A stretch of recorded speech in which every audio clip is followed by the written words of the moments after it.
Un témoignage à présent, Pauline, dans ce journal.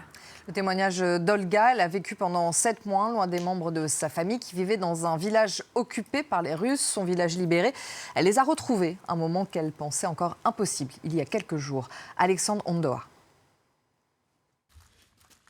Des larmes, mais des larmes de joie.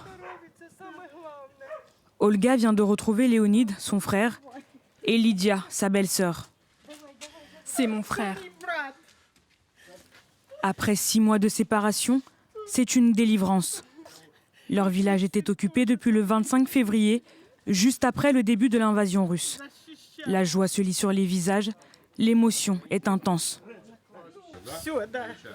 Je tremble tout entière. Je suis si heureuse. Aujourd'hui, je me suis réveillée, il pleuvait et j'ai dit « Allons-y, allons au village ». Des retrouvailles chaleureuses, mais qui ne font pas oublier la peur pendant l'occupation russe à Troïtske. Léonide et Lydia ont fait le choix de rester. Ils ont dû cacher leur drapeau ukrainien. Ça, c'était caché. Quand les Russes faisaient des fouilles, dans la cave, ils ne l'ont pas trouvé. À Troïtske, Olga connaît un peu tout le monde.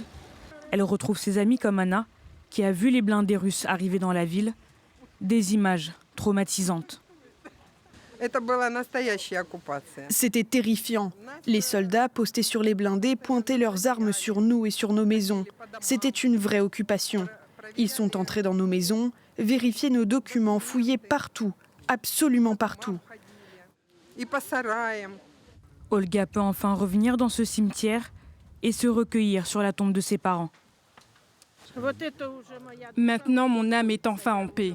La tombe est habituellement très propre, mais personne ne l'a visitée depuis l'année dernière. 2 semaines après la reprise de ce village grâce à une contre-offensive fulgurante, l'espoir est revenu et le drapeau ukrainien est partout.